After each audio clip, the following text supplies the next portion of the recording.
The original Geiger counters had been overwhelmed by an enormously high level of radiation. Subsequent to my writing the book, he retracted. Gee, I wonder why. Ain't that strange? And I used to write him and say, look, for Christ's sake, you're getting older by the day. You want to die with this shit on your conscience? And now he says, well, maybe we made a mistake. Geiger counters don't make mistakes. Geiger counters don't make a mistake. They sent up one Geiger counter, and the further up it got, the radiation picked up right away, and it kept getting more and more and more, and then it shut up. They couldn't understand that. Finally, some guy on his team says, hey, let's take another one, and let's shield it to the point where it starts, where this one quits, and see what happens. They did that, and I never did find out where the second one quit, or if it didn't quit. But one is enough to know you're in hell. What the hell do you think they make the friggin' things for? Imagine it bypassing the one and going into a second one. But that's not deadly radiation now. As Sir Patrick stated, the Geiger counters and Explorer could not cope with the radiation, and by Plate's admission, nor can the Hubble instruments. Hubble goes through it every 7 orbits. They have to shut it down, have to shut some of the instruments down because of the increased radiation.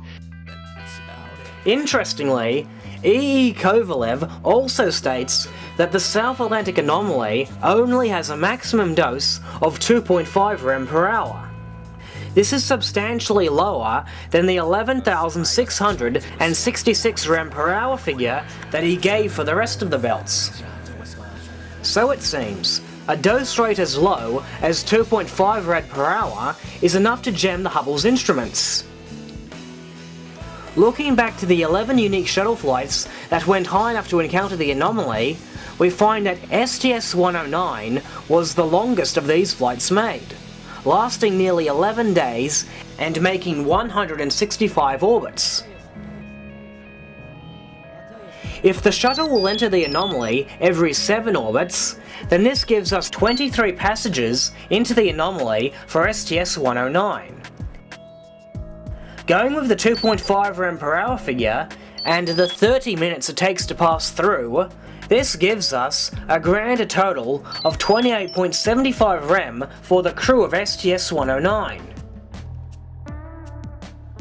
28.75 rem may not sound like a lot, until you consider the time it took to absorb that number.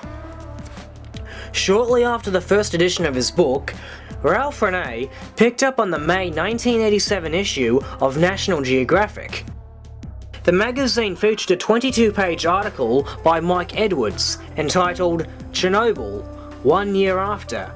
On page 640, Edwards writes the following statement. In general, 5 rem is considered acceptable for a nuclear plant employee in a year. With 25 rem, the total contaminants for Chernobyl cleanup workers an allowable once-in-a-lifetime dose. In other words, the crew of STS-109 would have received more than the allowable lifetime dose during their 11 days going in and out of the anomaly. Evidently, because STS-61 also allegedly spent 11 days going in and out of the anomaly, its crew would have also received more than the allowable lifetime limit. Yet NASA's Space and Life Sciences Directorate Flight Readiness Review for STS-109 indicates that the astronauts only absorbed 3,685 millirem. This is less than 4 rem. Kovalev's data proves NASA's numbers to be inaccurate, and so it seems, even today, NASA is giving us wrong information on just how dangerous the Van Allen radiation is. Wikipedia tells us that between the limits of 20 rem and 50 rem, there are no noticeable symptoms, apart from a drop in red blood cells. But according to Mike Edwards, Western experts, using the limited data the Soviet Union has provided, estimate that 24,000 people among the 116,000 evacuees received a fairly serious dose of about 45 rem.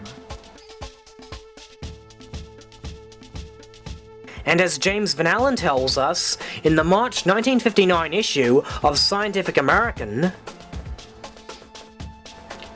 because a human being exposed for 2 days to even 10 Röntgens would have only an even chance of survival, the radiation belts obviously present an obstacle to spaceflight. Just for argument's sake, we'll play along with the propagandist who claim that the long-duration missions have gone into the South Atlantic Anomaly. Before we take a look at these missions, there are 3 things to remember. 1. According to E. Kovalev, the maximum dose rate in the anomaly is 2.5 rem per hour. 2. According to Phil Plait, a spacecraft will enter the anomaly every 7 orbits. 3. According to Jay Windley, a spacecraft will spend 30 minutes within this radiation. In total, there have been 4 different space station programs: Skylab, Salet, Mir, and the International Space Station. To cut a long story short, the longest expedition was on the ISS, and the shortest was on Skylab. The longest expedition to Skylab was Skylab 4. It made 1,214 orbits, which gives us 173 passages through the anomaly.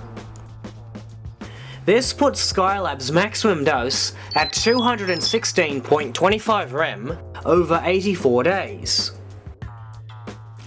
The longest stay aboard the International Space Station was Expedition 14. It completed 3,401 orbits, which gives us 486 transits through the anomaly, putting the maximum dose at 607.5 rem over 216 days. John Malden writes, "Death is likely after 500 rems in any short time, whereas 500 rems spread over a lifetime is not likely to cause problems, although is not clearly safe." If 500 rems is not safe spread out over a lifetime, try 500 rems over little over half a single year. Obviously, going with the data by Kovalev, Plait, and Windley, the total doses of radiation absorbed aboard the space station would have been considerably high. Yet, as David Percy was able to establish through the NCRP Report 98, the maximum dose aboard Skylab was only 77.14 milligray, which converts to 7.74 rem.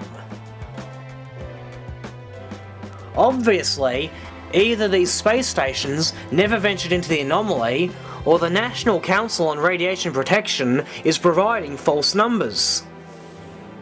We can find a good indication for false numbers just by looking at their numbers for the Apollo flights. According to the NCRP, Apollo 14 received the highest dose at 1.14 rem. This is less than even the lowest dose absorbed aboard Skylab. And by Kovalev's admission, they should have absorbed anything from 300 rem to 11,000 rem from their passage through the Van Allen belts alone.